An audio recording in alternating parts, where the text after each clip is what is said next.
anyone ever goes to Iceland and they're out in Hedesander, there's the Adventurer Hotel, and there's a bottle that I left of bourbon there. And in the little town of Vic at Hotel Korea, there's some blue popcorn bourbon at that bar. Nice. So if you're in, Vic's not remote, but if you're in Hedesander, which is really remote, there should be some good American whiskey. A podcast about bourbon and the ones who drink it. This is Bourbon Matters.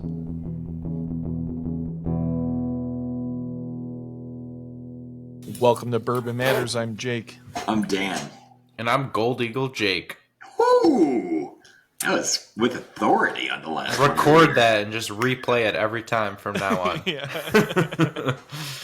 Coming in strong for our final episode of the year. Yeah, buddy. If you're a longtime listener, you'll know that this is our Whiskies of the Year episode. This year, we each picked our top 5 whiskeys of the year. We did not put any rules on this selection this year. You say we did not put any rules on the selection, a.k.a. you didn't put any shitty rules on, and then you broke them anyways. So. Yeah, so I got a bunch of shit for picking Elijah Craig C923. Wait, no, that was in the bracket. When you said findable whiskeys, and you put Elijah Craig C9 in the bracket. And then he also puts this rules that it had to be findable. Was it also in your top 5? So you double broke that rule? I think I did, yeah. And he yelled at me because I picked a single barrel. He's like, well, we said no single barrels. Like, this is the dumbest fucking thing we've ever done in our life. So I like this better anyway because I know I didn't pick 5 whiskeys that are impossible to find. Hope you guys didn't either. I picked 2 that are pretty damn hard to find. Which is fine. Like there's a reason why there's so many whiskeys that are hard to find because some of them are really, really good. But I think this will also show that there are some of the best that we've tried, and we've tried a lot that are available and findable. Yeah. So I think first off, I think last year and the year before that we started with Whiskey Advocates Top 10 and we gave our thoughts on it. I'll just run through them really quick. I recommend just checking out the top 20 if you haven't already. There are a shitload of scotches and single malts on the list this year. There was last year too, though. There always is. It seems like it's particularly skewed this year, but the world loves single malts. They don't like bourbon. Americans like bourbon. So, all right, we'll start with number 10, Bernheim Original Barrel Proof Batch A224. This is a $65 Kentucky whiskey. This is Heaven Hill wheated bourbon. Wheat whiskey. Coming in at 62.6%. I did not try that. I tried the first barrel proof from last year or the year before, and I did not care for it, so I never tried another one. I don't know about you guys. I'm not a huge wheat whiskey guy. I can't remember which one it was. I hope it's not this one, but one of them was really, really bad. Actually, I think it was the first one that they ever released. And then I think the last... I did not like it. Yeah, the last release that they came out with, which I think it should be the C release, but I think it might have been the B release, the last one that I tasted. I'm not sure, but one of them was really good. The last one was really good. The first release was not so good. But yeah, it is a wheat whiskey, so like a lot of people were on the hunt for it and wanted to find it and kept asking about it, not realizing what it would taste like because it doesn't really taste like a bourbon. Mm-mm. It's much drier. All right, number 9, Wild Turkey 8-year-old Jimmy Russell 70th anniversary, coming in at 101 proof. This is obviously a Kentucky bourbon. I had not actually try this one either. Everyone I know that did try it said it's like marginally better than regular 101 Wild Turkey. It's at the bar right now at Gold Eagle. I kind of agree. I wouldn't say it's a top 20 noteworthy whiskey, but also Wild Turkey 101 as it is really good in my opinion. Yeah. So this just being a little bit older and definitely a little bit better. Nothing that's going to blow your mind. It's a really good whiskey. If it was on the shelf, $50 all the time, it's a good buy. Wow, less than 5 minutes into the episode and already one shameless plug for Gold Eagle. I like it. How could we not? Has there only been one? No, you're wearing a Gold Eagle shirt, so we'll call that two. Yeah, there we go. I mean, I'm just helping out the listeners. Like we're talking about whiskeys, and if you want to try it, I know a local spot that a lot of people live by. You can go try it. All right, number 8, Glenmorangie, 16-year-old, The Nectar. Glenmorangie. Thanks for fixing my pronunciation. $90 Scotch whiskey coming in at 46%. Again, one I haven't tried. I don't think I've tried anything from them before, to be honest. So no thoughts from me on You've that. had like the Tale of Cake and the Tale of Winter, haven't you? No. The ice cream cask they just came out with this year. No, I don't think I've ever tried anything from them. I'm not a From what huge I can fan. remember. I'm not a big fan. I think it's just too fruity and too light. All of the expressions, but Highland. yeah. Okay. Rob's a big fan of them, I believe. Yeah, no, I'm not a big fan. It just doesn't do it for me. It's too light. Need something more bold. All right, finally one I can talk about. Number 7, Still Austin, 5-year-old bottled in bond red corn, Texas whiskey from Austin, bottled in bond, so it's 100 proof. It's $85. I was a fan of this one. I liked their blue corn and the one special rye release was also really good. The cash strength rye is really good. The high rye bottled in bond bourbon is really good. Yeah, that one's pretty good too. They make like some the good blue stuff. corn. Yeah, I'd agree. I'm not a huge fan of the blue corn. A lot of people do like it though. Like whenever it does come out, we do sell a bunch. I do think the red corn was my favorite out of the bourbons at the masterclass, though. The red corn was sitting on the shelf for close to a year until this list came out, and then it disappeared. Yep. Strange, huh? Yeah. You know what else is strange? What's strange, Jake? How the day the list comes out, all those whiskeys go on allocation. Yeah. Yep. And the price goes up. And the price goes up. Remember McKenna 10 used to be everywhere, and then all of a sudden it was $25 more, and you could never find it. Yeah. So we're gonna get to it. But the number 1, Lafroig Elements. Sorry to spoil it, but it really pisses me off because I've been on the lookout for that one, and apparently it came in a month ago or so, and I just kind of missed it. And immediately when I saw the Whiskey Advocate list come out, I tried to order it. I reached out to my rep, and he's like, "Yeah, sorry, man. I saw the list too. I tried to order it for you, but it just went on allocation." So dumb. The Elements 1.0 is still on the shelf. And we pushed 1.0. Like I loved 1.0, and actually I like 1.0 better than 2.0. I just thought it had a little more liveliness, but we went through a lot of 1.0, so you would think they would let us know and say, hey, 2.0 is in and available. Mm-hmm. Yeah, well, we'll get to it.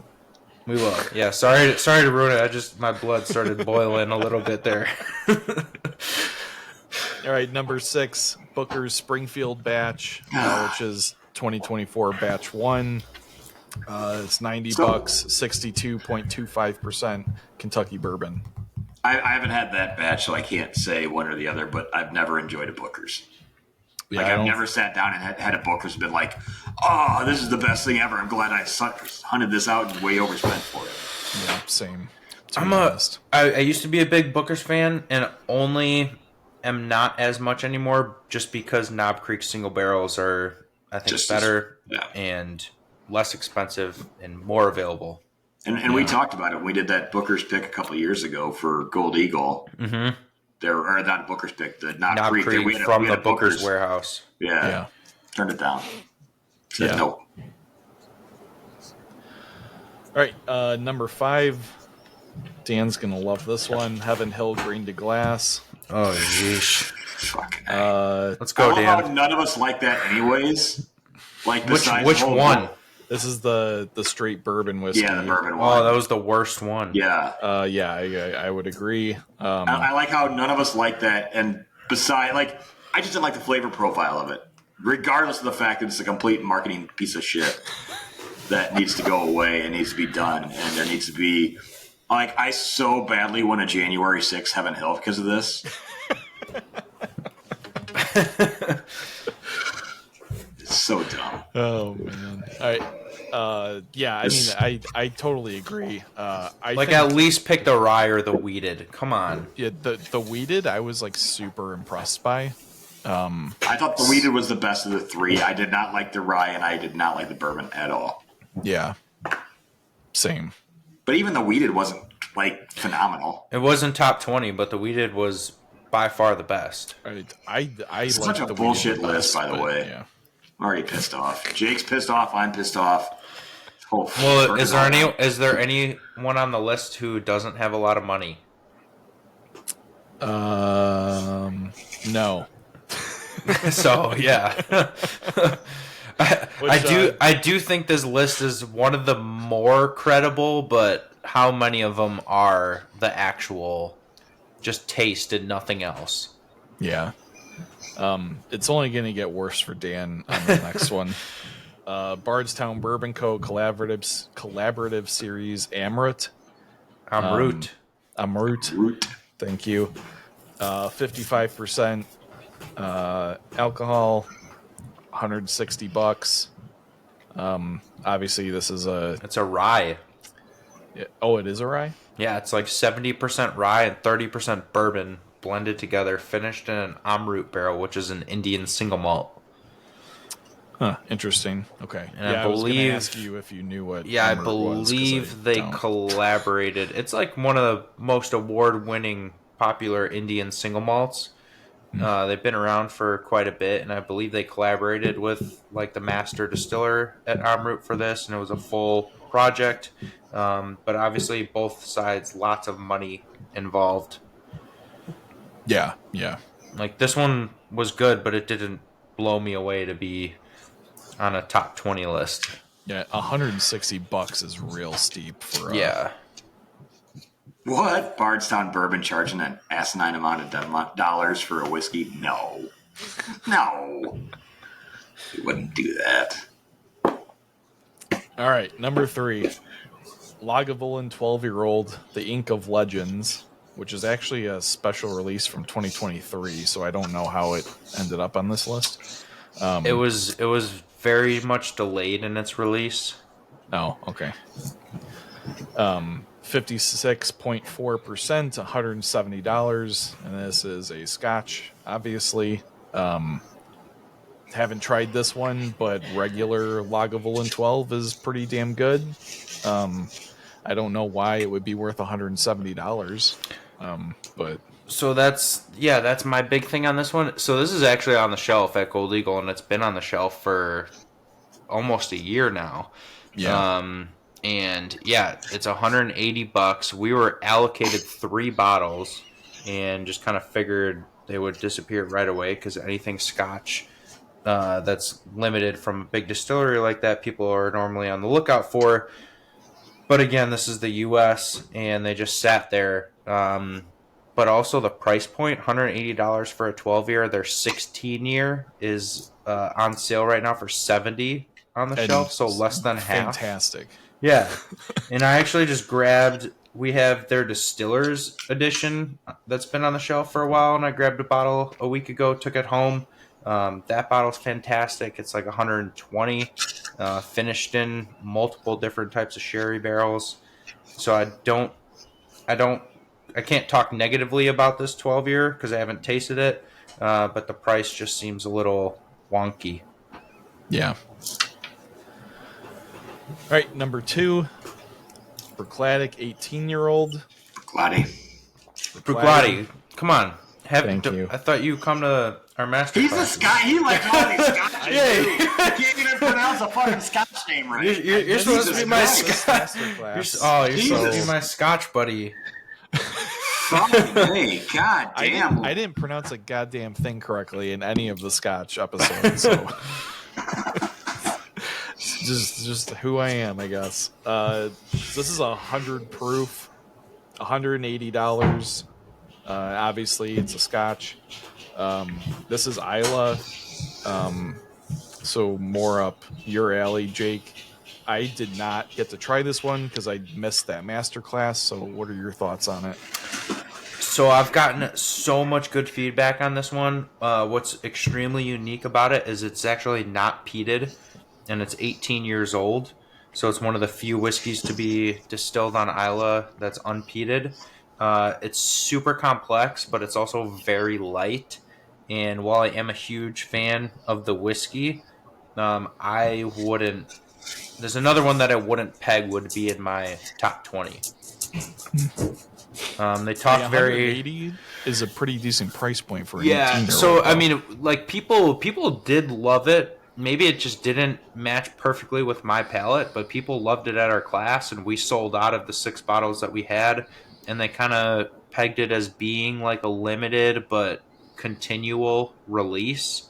So maybe this is them. I mean, they're owned by Remy Cointreau now. Like that's big money.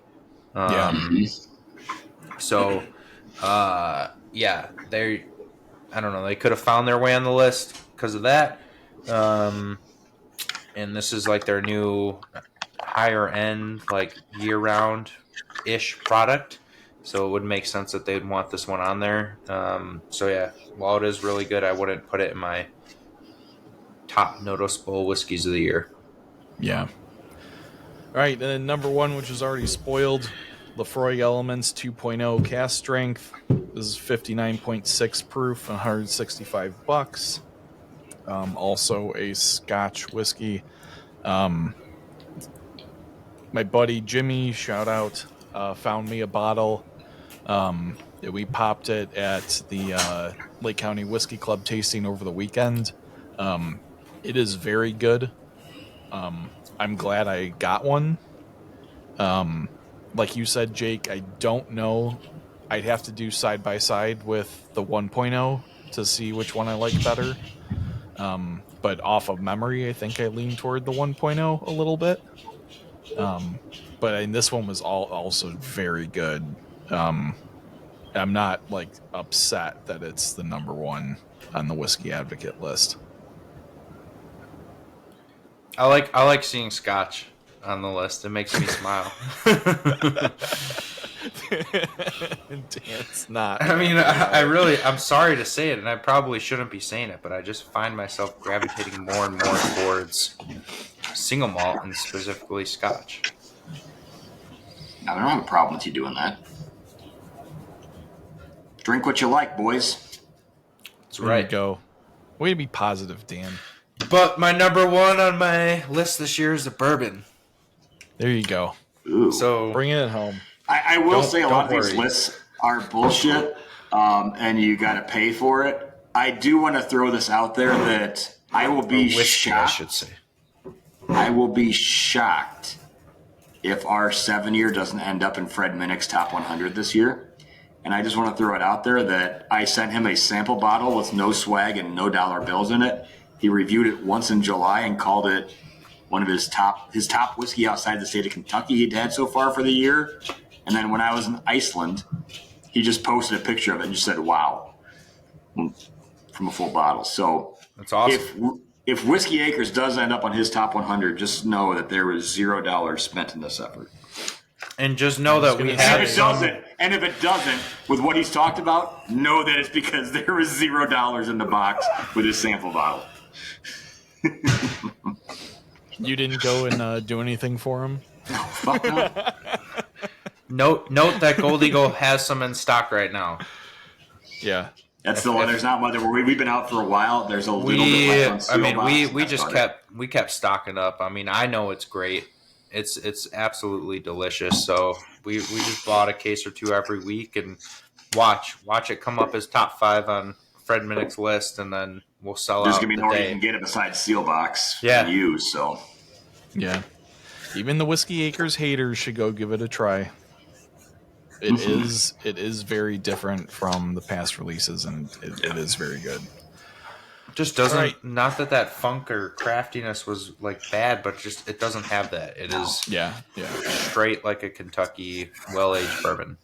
Yep. All right, Dan, you want to go first with your I'll go list? last. You wanna go last. All right. I'm gonna go Dan last. had this planned out. Jeez. Does that mean you want me to go first, or do you want to go first, Jake? You seem really excited, so you can go first. I'm kind of excited, mostly because I put this list together within a couple days. And you would think, and I was like beating myself on the side of the head for this. Whoa. Okay, all right. Thanks for finishing that thought off. Yeah. For a little bit, it sounded rough. Only you, Dan. If other people thought that too, you've got some issues. But for Dan, it's all right. Yeah. It's expected. Yeah. All right.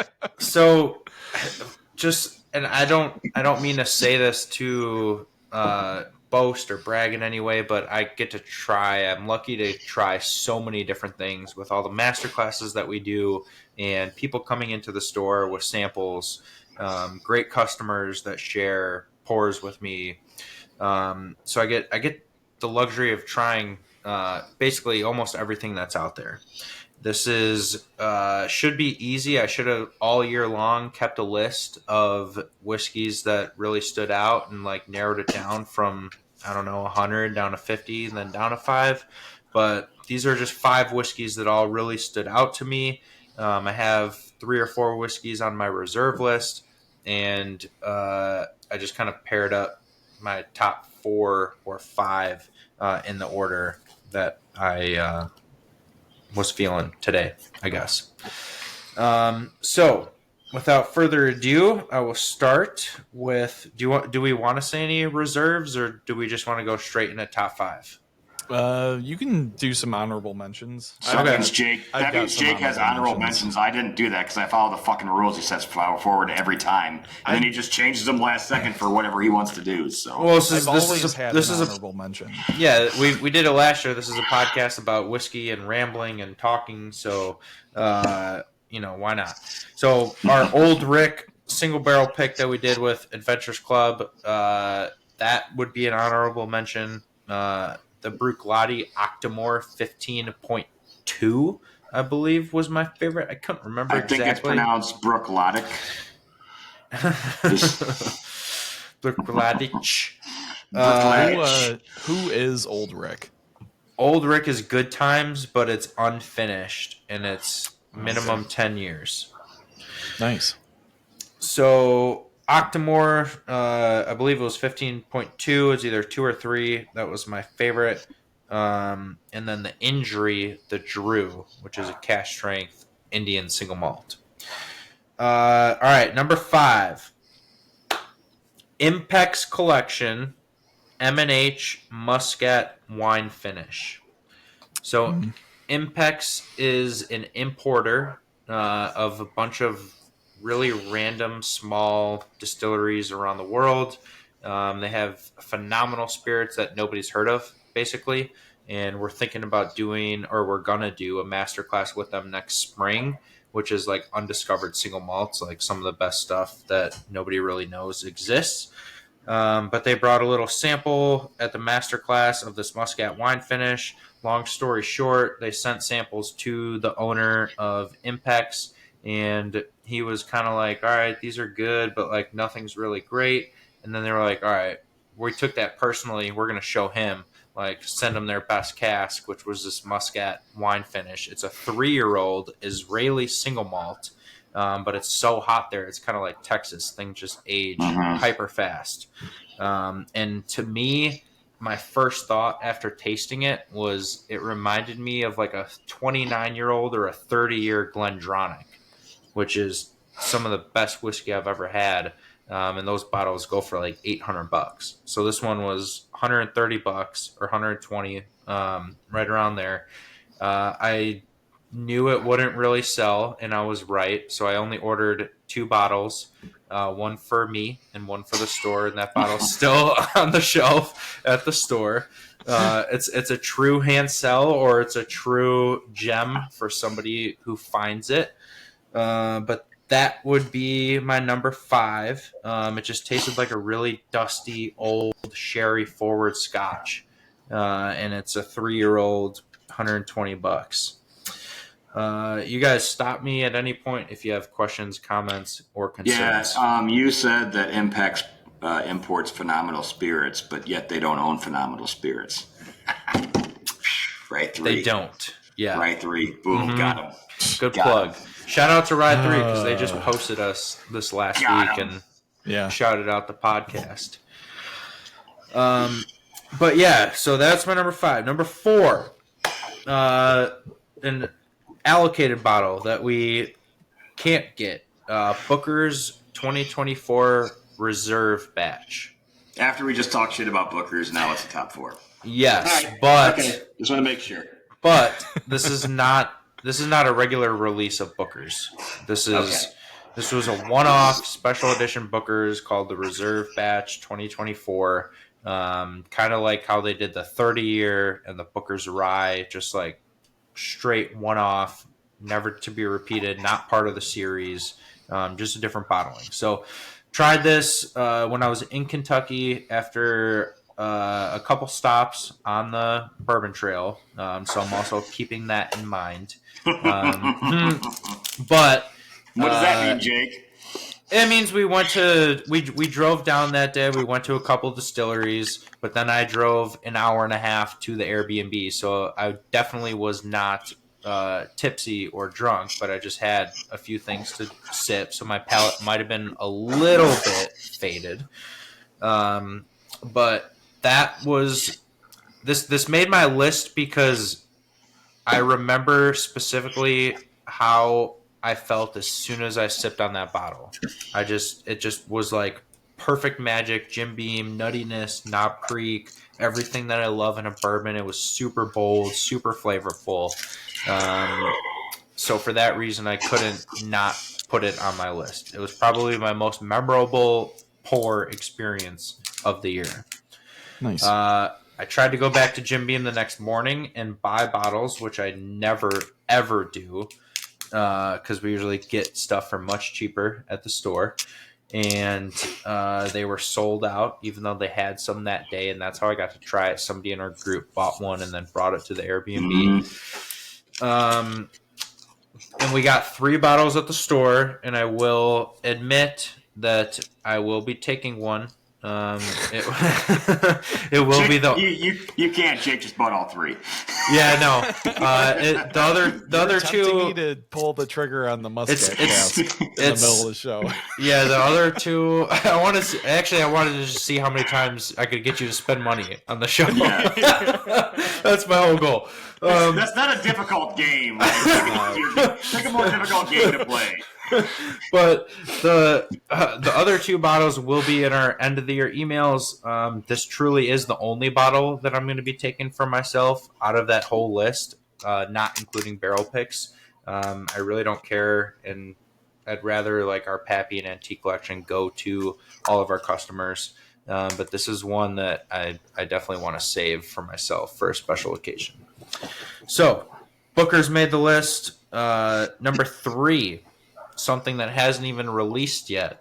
Belle of Bedford MGP Rye 12-year single barrel with the Adventures Club Bourbon Society. So picked this about a month ago. We had We had about 8 different samples of rye whiskey to pick from, and it wasn't even a question. It wasn't even close. We immediately gravitated towards this one sample from Bella Belford. Somebody, or most people probably haven't heard of it, but it's a like Pennsylvania, Maryland style rye, barley rye. It's a 12-year, 8-month MGP. And cash strength at about 110-ish proof. We don't know the exact proof yet. It's going to retail for about $120 a bottle. So for the price, and just from what I remember from this little sample that we had, this is one of the best whiskeys I've tried this year, hands down. Yeah, not too much else to say. We'll see when this one comes in what we all think of it. I don't know. Have you guys heard of Bella Belford yet? Do we have it at your place? No. Well, I can't remember if I just bought a bottle that you got in the store. I think you did, because we got some Was it a bottles 10 of like a 10-year or yeah. single barrel. Yeah, I haven't tried it yet. But you know you have a problem when the liquor store owner knows your collection better than you do. yeah. Okay, I just wanted to throw that out there. Make sure we're on the same page with that. I'm not fighting you on any of these accusations. I mean, I go into work every day, and the first thing I walk past when I walk in the store is all the online orders sitting there. So I see Riefenberg there. I'm like, ooh, what did he get? Yeah, AJ was yelling at me the other day. Yeah, AJ was like, he's been in here like 3 times and hasn't grabbed his orders. We need more space. Orders. Yeah. The keyword. Good. All right, moving on. Number 2. Maybe or maybe not a surprise, but our Jack Daniel's barrel proof bourbon pick from earlier this year. Yeah, one's good. These Jack Daniel's barrel proofs, I think, are some of the most underrated bourbons out there. Some people don't even consider them bourbons, but to me, just as good and sumi, if not better, than George T. Stagg. Full-bodied, loads of bursting red fruits, lots of caramel and vanilla, 129 proof, tastes like it could be 110. Super viscous, super thick, just everything that I want in a bourbon. I like a ton of flavor. I like a ton of flavor right up front on the first sip, and I like a long finish. And this bourbon just hits every note that I look for. Nice. It's got a little nuttiness. But yeah, this was without a question easily in my top 5. I remember when you poured me the advanced sample that I was like, oh, that is fantastic. Yeah. So super. I mean, obviously it's a pick of their single barrel proof, so it should be slightly better than what's on the shelf. But this is like leaps and bounds better than any of the normal ones you find on the shelf. It is, but also I think just even the shelf single barrels, they do such a good job of picking the barrels that are going into this program and into this bottle that it's one of those that I've never gotten a bad one. There's other brands where you're hesitant to buy a single barrel if it's not picked by somebody. But this one I think almost never misses. Some better than others, but there's never a bad bottle. The last few years, Jack's really come on strong. They've have really changed their branding quite a bit. Or not, they haven't changed their branding, but what's in the bottles become good.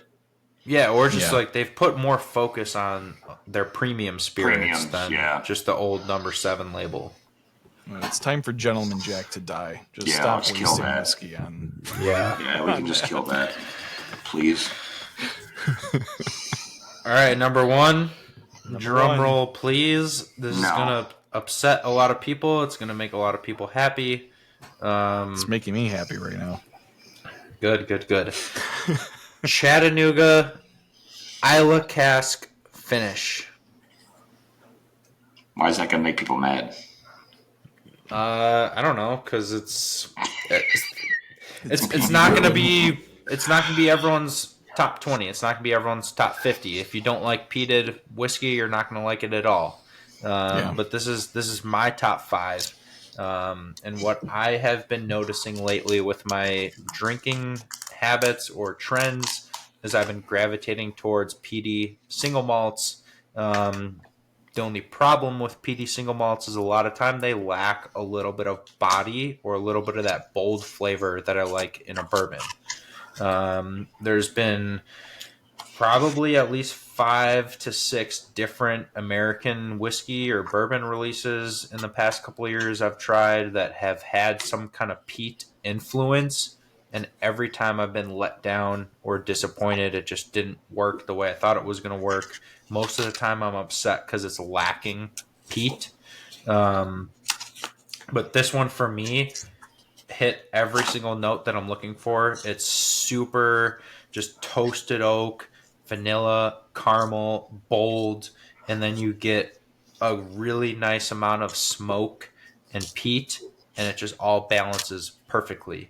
It's also a bottle that when I first opened it, I was a little disappointed, and then after about an hour of sitting there, the air and oxidation just made the whole thing round itself out. And at that moment, I think I texted both of you and said, I just found my number one. Yeah. Mm-hmm. Yeah, I'll back you up and say it's very good. Um, it's really cool to get to try those two different flavors together. The bourbon world and the peated Scotch world, coming together, and like And this is it's like one of those things that like this like might ruin some like peated scotches for me because it's so like well balanced. and it's a really hard thing to do. Like peat and American whiskey, specifically bourbon, don't really go together. But this one, for some reason, well, the reason is I like peat, but other than that, like it just the marriage of the two things is absolutely perfect. Yeah, Like this is one that I'm gonna take probably at least a case home and just stash for myself and just drink it whenever I want. we should ask Ephraim what 3 Isla casks they used for this. It just So says it's 3 different Isla casks. I'm pretty positive when they were here like 4 years ago for their first masterclass.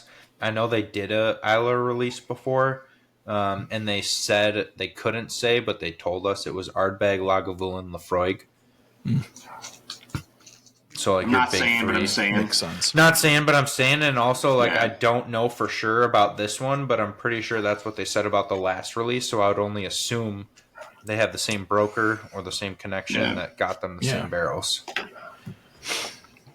But Nice. this whiskey is phenomenal. If you like peat and if you like bourbon, don't shy away from this. Grab one ASAP. Even if you're Pete curious, this is a good segue into it, I think. That's the dumbest thing I've ever heard in my life. Never say Pete Curious ever again. If you love bourbon and you're peat curious, then maybe. You're sounding like one of those people on the dating apps where they like have their sexual preference and it's like some word you've never heard of that you have to Google to figure out that they like men, but they once kissed a girl, but now there's a name for that. And it's like, the fuck. So the last thing I'll say about this is the other benefit of it is because it's so bold with a lot of the vanillas and caramels and bourbon flavors, you can actually go back and forth between bourbon and this peat bourbon, if you will. It doesn't blow your palate out. Like if you, sometimes I'm craving like a little sip of a Lafroig or a Lagavulin and I go for it and then can't go back to bourbon for the night. Yeah. Yeah, the smoke is like definitely present, but yeah, it's not overpowering. Mm-hmm. It's pretty nice. What do we think? What do you think of my top 5? That was a good list. I've had Dan, better. Dan's just gonna say that his list is the best anyway, so we'll move on. Mine's not. Mine's not. Dan hasn't tried. Dan hasn't tried any of the whiskeys on my top 5. No, so you can't say you've tried better. Nah, I know. No, I'm not writing home about my top 5. Like I'm not happy with it. Because this year was a year of moderation for me. So my. But you get to try a bunch of stuff at your like bottle sharing thing at the distillery. Yeah, I get to try a whole bunch of shit, but yeah, a lot of it I don't like. Like a lot, like sometimes it's like really like it depends on the groups we have, because sometimes we have groups that there's a couple people in those groups that have massive collections of very hard to find shit, and like after like we'll kind of like they'll stick around a little bit later and we'll pull some of those bottles out, and some of us are like, hey, I was on a trip and I found this distillery that's got a 5-gallon still and I brought this from them. It's like, okay, that's awful. Yeah. But thanks for supporting local distilleries. So, all right, Dan's going last, right? Yeah. So I'll jump in. So honorable mentions: Elijah Craig Toasted Rye. Shocker. Very good. Makes a killer old fashioned. Highly recommend it. It's got a good price point too, and it's everywhere now, right? No. It probably will be shortly. Give it a couple months. I'm sure it will be. Toasted bourbon is, so the toasted rye should be. Yeah, it will be any month now. Hard Truths bourbon. If anybody hasn't tried it, the Sweet Mash bourbon is fantastic. Highly recommend it. Wait, where'd you get that? Where'd I get that? Oh, you cheat on Jake? Did you just cheat on Jake? Didn't you get it signed for me? Oh yeah. The color looks way off in the video. Jake actually just signed it. Jake just signed it.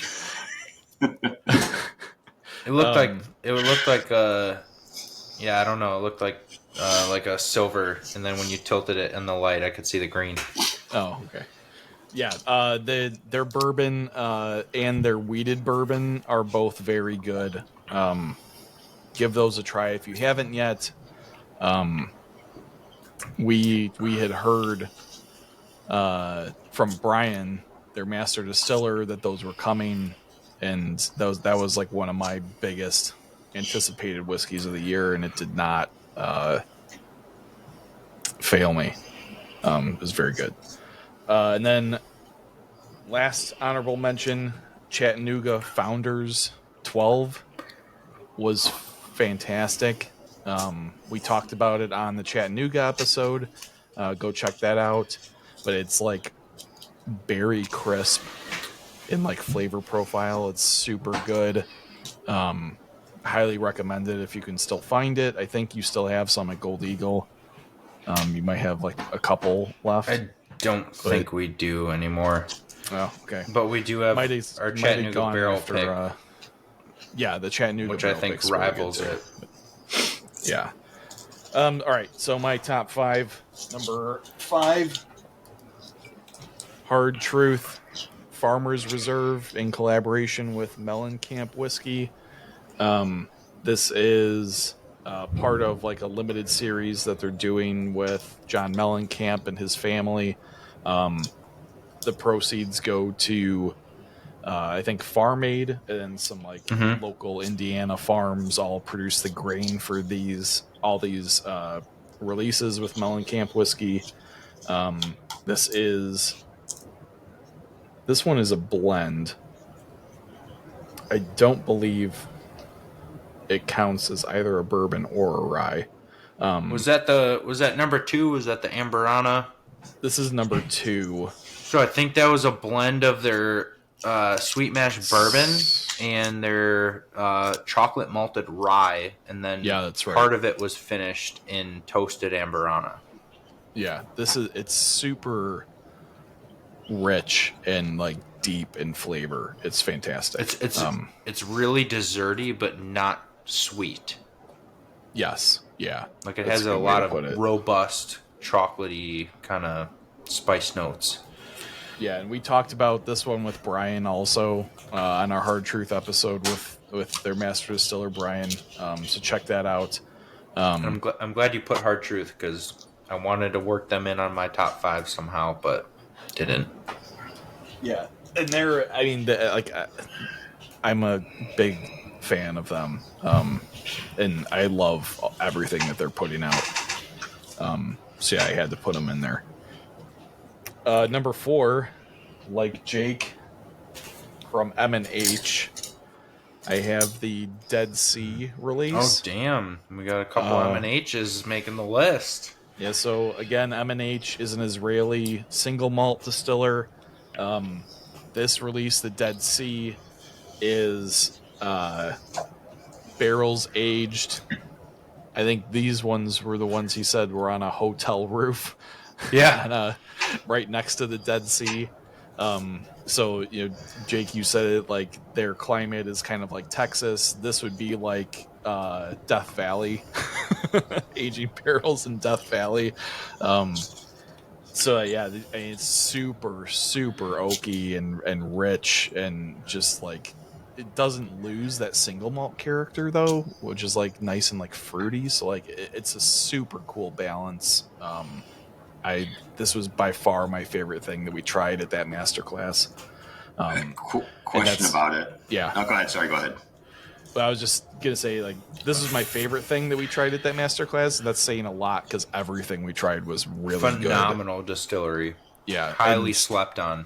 Yeah, I highly recommend trying something from them. Even their regular single malt is top notch. Go ahead, Dan. So we didn't talk about any of these beforehand. Like we're hearing these lists for the first time. Yeah. I didn't realize you guys are both going to put an Israeli whiskey on here. So we don't get canceled. Do I need to have a whiskey from Gaza or Lebanon on my list? Because I don't. Dan, we've talked about this before. We put politics aside, everything on this episode. We are straight. But I don't want to get canceled. We are just talking about the whiskeys. These are chosen on their merits. Taste of the whiskey. That is it. Yeah. Okay. All right, moving on. You're never gonna win if we get into all that. Jake's number 1, Donald Trump whiskey. How did you know? It's the best whiskey. It's the best whiskey. Is it? Everyone says it. Everyone knows. It's highly allocated. Yeah. All right. We need Raj to do that. Yeah, we do. All right, my number 3, I went back and forth a lot, particularly on the number 3 spot. I was going to put the Elements 2.0 here, but the other day I did a revisit to what ended up being my number 3, which is Starward collaboration with Lagavulin. This is an Australian single malt finished in Lagavulin casks. For those that don't know anything about Starward, very similar situation to M&H and Texas whiskey also. It's very hot in Australia. It ages super fast. And then the combination of that like super deep, rich single malt and the peated Isla casks from Lagavulin gives it like a really awesome character and flavor profile. The peat's not super strong on it. So I still would say it's pretty approachable. And like in general, Starward is very like fruit forward. So I think it's one of the more like approachable single malts. So if you're looking to get into single malt, I'd recommend trying Starward. A lot of them are sherry finished for like their standard releases. So like you get a lot of that like really deep fruit and like dried like figs and stone fruit and like that kind of stuff.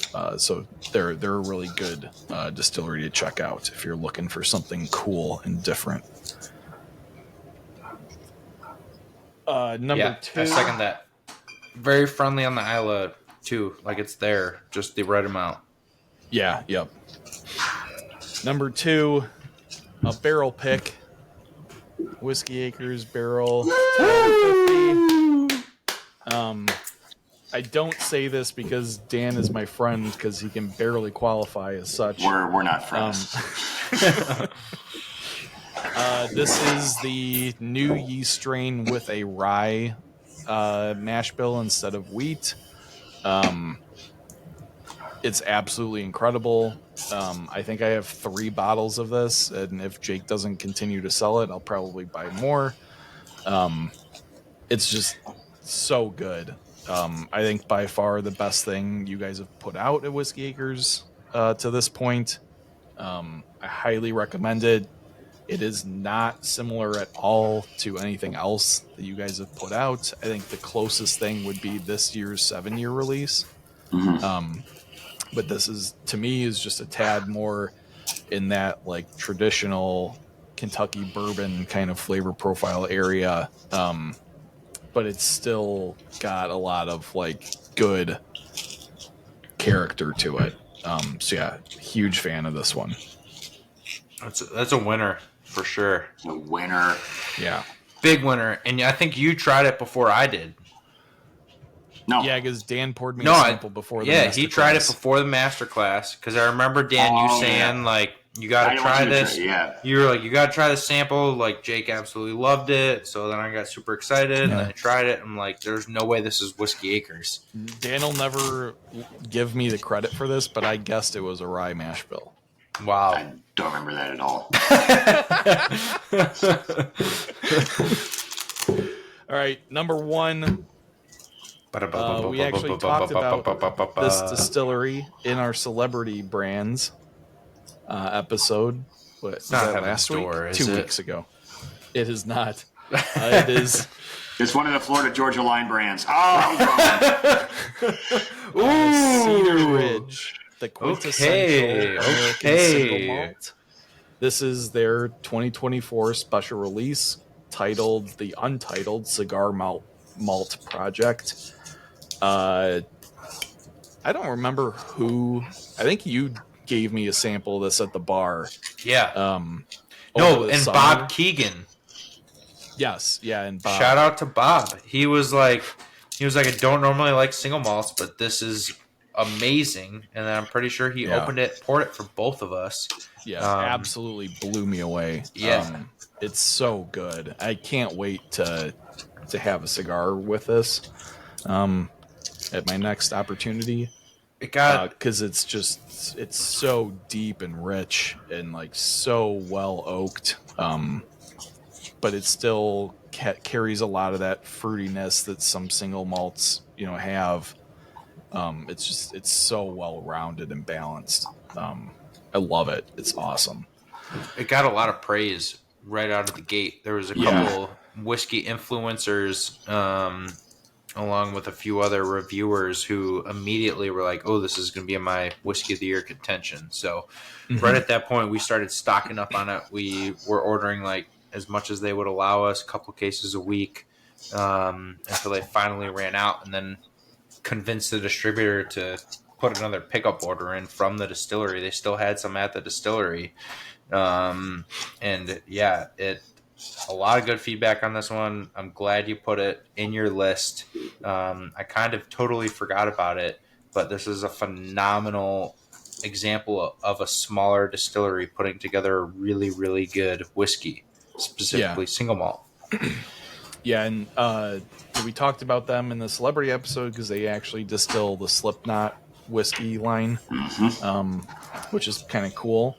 That whiskey is actually pretty good. I believe it's all bourbon, but I'd have to go check a bottle to be sure. But yeah, this is a little bittersweet for me because I had a bottle that I bought like right when Jake or Bob gave me that initial sample. I wanted to hold that bottle so I could have it with a cigar. Summer got crazy, didn't end up, ever getting to open it. Then Jake posted either in a story or something that they only had like 5 bottles left. So I was like, oh shit, I should probably grab another one. Slept on it a little bit and then ended up pulling the trigger, and Tyler at Gold Eagle DM'd me. It was like, you bastard. He was actually checking out right with the bottle. I remember that. Order came through. Yeah. As our cashier that night, he like had the bottle, was about to swipe his card, and then saw the online order, and he was like, damn, do you really think Jake wants this? Like, I already have a couple, but I want another one. I was like, I think Jake only has one, so maybe it'll be nice if you let him have the one. Yeah. So shout out to Tyler. Thank you for letting me get the backup. Hopefully we can split and have a cigar next summer. So yeah, that's my list. Nice. Yeah. I like it. Yeah. I think it's a great list. Hit all the, a few different categories. I'm bummed you didn't put more rye on there. To be honest, I don't recall having a rye that like really blew me away this year. Well, you had like 7 that was the best rye you've ever had this year. No, I think that was you, Dan. Yeah. Yeah. Yeah, it's totally me. The Rye 3 Madeira. Yeah, I think, you know what, the other honorable mention I will give, I probably should have, I don't know. It's close. You can mention it. It's not in your I will top mention 5. it. I've mentioned it several times already on the show. That's probably why I didn't include it on the list. The Dark Arts Amberana finished rye is incredible. In my opinion, the only reasonable use of Amberana is to finish rye in. So check that out if you haven't tried it yet. Do you have any at the bar right now? Not at the bar, but we do have some on the shelf, and we also have their maple Amberana rye. Yeah, the maple is even better. If you're looking for like a nice little dessert pour, that maple Amberana rye is unmatched. Yeah, it's fantastic. So shout out to Dark Arts. Big fan of that rye. So all right, folks. grab your popcorn. Grab your recorders because you might hear some crazy shit. Dan is up. Insisted that he needs to go last, and then just shit talked his own list. Oh, I do have a shitty list. I do have a really shitty list. So it was a year I didn't want to. Yeah, I want to get you guys out because I didn't want to have you guys shit talk my list the entire episode. So that was strategic. This is a year of moderation for me. I've actually shrunk my collection through drinking bottles of whiskey on my shelf, which has kind of been nice for once. Kind of had a reason for that long term in my head of why I wanted to start shrinking down, but I did. So I didn't go out and buy a ton. If I did try stuff I like, I tried to remember it, but I didn't. It's hard when you don't have a library of bottles behind you to remember what you all did for the year. Mm-hmm. So a lot of this is just off my memory, and my memory sucks. I will start off. No honorable mentions. I don't need honorable mentions. It's top 5 lists, for God's sakes. Let's talk about 30 whiskeys for 5 that we want to talk about. It's not like we're doing a top 100 and putting honorable mentions. Come on, it's only 5. Yeah. I will start with my number 5, and it is a label that we hardly ever talk about on the podcast, even though I think they're just their normal bourbon. James Pepper? No. I didn't put Pepper on the list this year. I said I always would. I didn't. Because I haven't tried the new bottle from this year that I got. I think their standard bourbon offering is probably one of the best values you'll get and one of the best flavored bourbons. I am going to go with 1792 Sweet Wheat. We never really talk about 1792. I think 1792 is a pretty good intro bourbon to start drinking, just a normal one. I really enjoyed the Sweet Wheat. I got to try some this year, and I enjoyed it. It was the first time I had it. I would like to do it side by side with the 12-year to see if I like, because I remember I really liked the 12-year. But I'm going to start with 1792 Sweet Wheat. The next is going to be a Scotch. What? Yeah. What? It's Blad Notch. Is that how you say it? Blad Notch? It's a CH, I'm guessing. The 14 year that we had at the masterclass. For me, I think there's been 2 times where I've had a scotch. I'm like, holy shit, I actually like this. One was with the Glen Ross 18, and then this would be with the Bladnock 14. I was a big fan of the 11 year at the master class. The 14 was also very good. So the Bladnock, the interesting thing about I get it. Okay, it's not Notch. well, you said that already. I was gonna have to step in and clarify, but you said that. But the thing with Bladnock is they're vastly different. The 11-year, 14-year, and 18 14 years heavily 19-year. They're aged and finished in different barrels, so they're vastly different. And that was one of the things they warned us, because I was like asking them before we started, or when we were planning this event, what should we include? What's your favorite? And they're like, well, I like this, but every time we do a tasting, it's split like very evenly across the board on what people like, and that came true at the tasting they did for us. So age and type of barrel didn't matter as much. It was just split. Yep. My number 3, which 2 of them I had today. My number 3, my number 2 I tried today. So one of the ones I've said before has been one of my favorites for a long time, and I haven't had it in forever. And we have a new sales employee at work who comes from a very large retail liquor store chain in the Chicagoland suburbs and was very high in the spirits section of that. And I blamed him for my reason I didn't win one of their raffles for the one I wanted. Because I said, oh, you're working for us, so I didn't win. So as consolation, he brought me in a sample because, of course, he has one. Saz 18. All right. Right after. All right, so right Dan after is the Scotch. tater list. Tater. It's only getting more tater after this. Oh God, That's what I'm anticipating. Yeah, no, it totally goes more tater after this. This is what happens when you don't try whiskey all year and you just go and get a couple samples here and there. Yeah. No, I get it. It's a shit list. I'm a shit human. I'm the human embodiment of the Fire Festival. I get it. Like, this is awful. So, Wait, hold on real quick. Yeah. This sample of Saz 18, better or worse than the Saz 18 you had at that hotel in Cleveland? Yeah, at the smokehouse I had in Cleveland, that was 4 or 5 years ago. I can't remember. I think the Saz 18, I said it was my second favorite whiskey I tried of all time. Yeah. I can't know side by side from that one to this one because it's been such a long time. But that's like the first time a rye really, really blew me away. I thought it was phenomenal. Same thing. It tasted unbelievable. So, Saz 18, 3, staking on the tater list. Number 2, this year's George T. Stag. Gotta love a good high proof. Like, nothing wrong with just the normal Stag. George T. I've liked it every time I've had it. This is really fucking good. And number 1, kind of the reason I want to go last is to talk a short story. And if you go back to even our early days, one of the things I like most about bourbon and whiskey is the story that comes with it. Sits for a long time. There's a lot of cool things involved. The last couple of years I've been extremely lucky to be working at a really cool distillery with some amazing people. And the first time I ever opened a barrel myself when I was there was I was going through the Rick House and I saw a barrel and I came back and asked Rob what the deal was. And he's like, get a sample. Let me know what you think. And I said, man, I think this is one of the best whiskeys I've had from Whiskey Acres.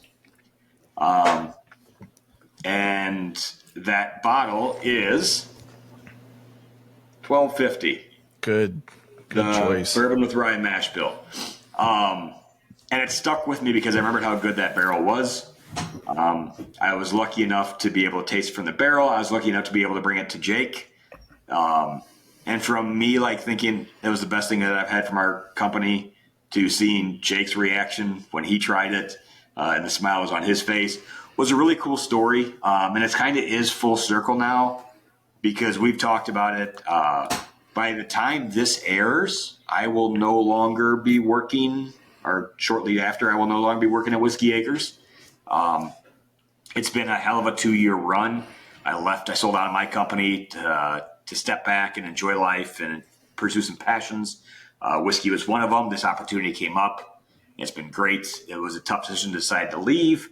But another one of my passions is travel and mountains, and I'm taking a job where I can be fully remote.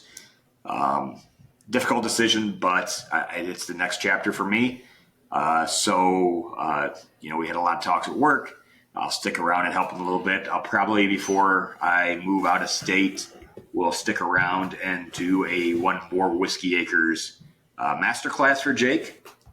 I don't know what we'll be doing for that. I'll try and get something really cool mixed in. But my number one, just for the story of it and besides the fact it's really damn good whiskey, is going to be bottle 1250 from Whiskey Acres, the Gold Eagle barrel pick from this year. And that's my number one. So it's been 2 and 1 on the list this year. So Dan did something great on the podcast. Well done. Yeah, now I can't make fun of him or anything. Yeah, I know, see? I wanted to put a shit list together and then be like, all right, now fucking make fun of me, assholes. That was the whole goal of this. Don't think I am not. Jake, you play me in games all the time. I am a way more strategist than you. We know this. So, but no, it's been a fun ride.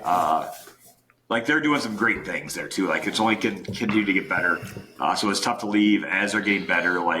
I know I talk and bring a lot of doom and gloom to the whiskey industry, thinking that it's going to have some big setbacks. I'm not concerned about them. They're going to be fine through all this. But yeah, no, it's been a fun time. I've learned a lot. But now for people that say that I don't know shit about whiskey, you can go back to saying it, and I can't say, well, I'm a source, so fuck you anymore. So I lose that title now. Yeah, so. That might be a bad move on your part, but we'll see. We're gonna. I mean, this podcast went from having a liquor store owner and a distiller and Jake enthusiast. Enthusiast that can't pronounce things or do research. the best enthusiast. No, but Dan, that was great. I don't know. Couldn't say it any better. And yeah, now you're just a bourbon civilian. So. Yeah, now I'm just an asshole. I want to stop talking because that is the perfect ending to the year of Bourbon Matters and on to the next chapter. Well, yeah, because I finished it. All right, now you're getting a little too cocky. Now we gotta change the subject. That's all you get. Shamelessly plug. Yeah. But no, so I think the biggest thing to take away is it's feel free to talk shit about our list. If you're listening, that's fine. It's our list. Who I don't care about your fucking opinion on my opinionated list. This isn't Whiskey Advocate who's got the most money to submit for a review, and maybe they don't take anything, whatever. Every whiskey review site has different things in there for a reason, but this is just us. This is just us picking our top 5, our favorites that we remember, most memorable, whatever. I'm not saying these are the best 5 whiskeys that were put out this year, and I'm sure you guys aren't either. These are just the top 5 most memorable and our favorites that we tasted for our palate. Yeah. Our favorite whiskeys of the year is the better way to as we say at all the blind tastings, there's really no right or wrong answer. It's whatever you like and what hits your palate the best. Yeah. So in the comments, let us know what your favorite whiskeys of the year let us know your top 5. Or talk shit about ours. That's fine too. Yeah, or talk shit about our lists. That's fine. We know somebody will be talking shit about your list, Ian. Yeah, that's fine. Yeah, that's fine. I do check the comments and I read them. But we had a really funny one that gave Dan a whole bunch of shit the other day, so that was fun. So yeah, that's like I said. Just a human embodiment of the Fire Festival. Yeah. That's what I am. Well, the last comment was hilarious. This guy was like, Dan has something in common with someone who makes horrible whiskey, Garrison Brothers, because they don't use any rye in their whiskey. And he was like, Dan suffers from, oh God, what was it? Incomplete palate. Yeah, incomplete so he was like, palate. Objectively, Dan has a bad palate. Yeah. I have a bad palate. I have a bad palate, but yet I'm always in agreement with the majority of people at the blinds, and had a way better whiskey than you. But I will give this person credit, because normally when they talk shit to me, it's about shit that you said, Jake, and not what I said. So at least I got the right person this time. You did get it right this time. That was an improvement. Like, I'll take it. Like, hey, you know what? You learn. You learn Dan, who the right people were for once. Dan, so you have what is widely known as an intolerant palate, which isn't a crime, but it is extremely limiting in allowing someone to find range of flavors pleasurable, which makes you a limited taster, pundit, and user. Yeah. So he basically said your opinion is shit because you have a bad palate. Yeah. An objectively bad palate.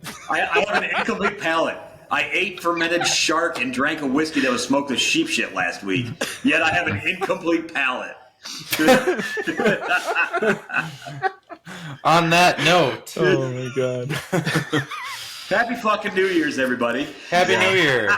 Merry Christmas. Happy Hanukkah. Happy Kwanzaa.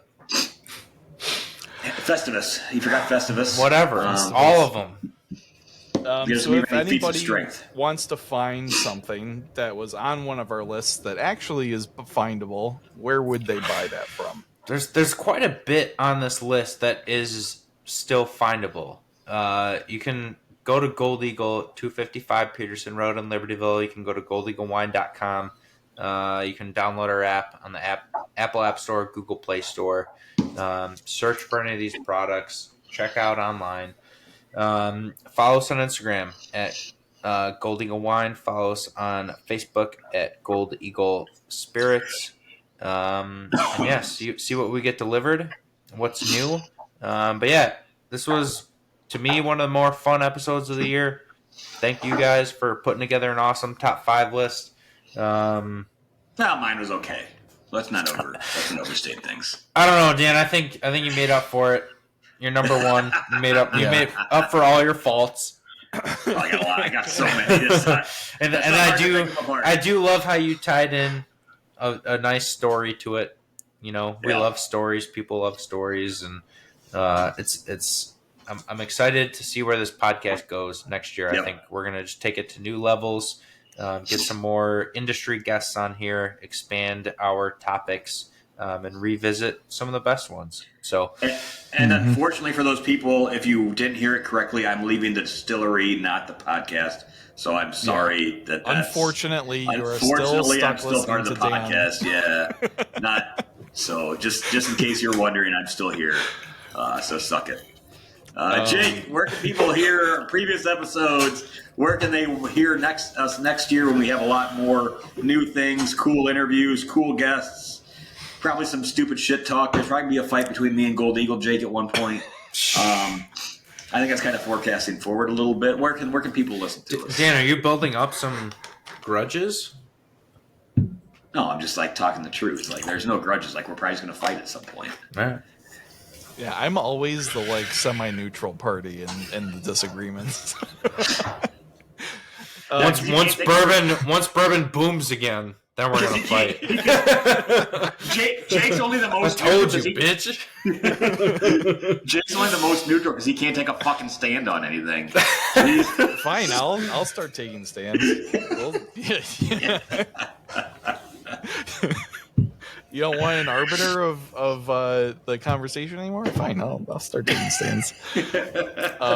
So if you want to listen to any of our podcasts where we argue about different things, you can obviously find us on Spotify, YouTube, Google Podcasts, Amazon, wherever you listen to podcasts. Watch us on Spotify and YouTube. Next year, we have a lot of cool stuff planned, like Jake alluded to. Lots of interviews that we want to try and get. Some we're already scheduling. Be on the lookout at the end of January for Blend Off 2, Jake's Revenge. Jake R's Revenge, let's be clear. I'm coming to play. I'm not. That's what he said last time too. This time. That's what he said last time too. Heard it all before. This time last year, you had your blend done. You said it was phenomenal. You were going to win. I know. and neither of us had even started thinking about it. I'm going to use the the Gold Eagle Jake method and just blend it the night before and see what happens. This will be good. This will be good. I have already stated my goal is to make a blend worse than Jake R's blend this year. That's my number one goal. If I do that, then I'm going to win. Like, I feel like if I can create shittier whiskey than Jake does, I feel like I've done something special. So yeah, look out for tickets for that in the next few weeks. Yeah, other than that, please, leave comments. Tell us what your top 5 whiskeys of the year are. I love seeing the comments. They like make my day whenever they come in. It's always fun to read to them and respond. So You have a kid and a wife, and that's the highlight of your day. It's fun to see people primarily shit talk you. That's why it's that's so fair. much fun for me. He does screenshot them and send them to us immediately Yeah, when they get posted. So yeah, thank you everyone for listening this year. If you guys didn't see our share with Spotify your friends. Wrapped stuff, we had a massive increase in listenership this year, so we really appreciate that. We'll see you guys next year. Cheers. Have a happy new year. Cheers. Cheers.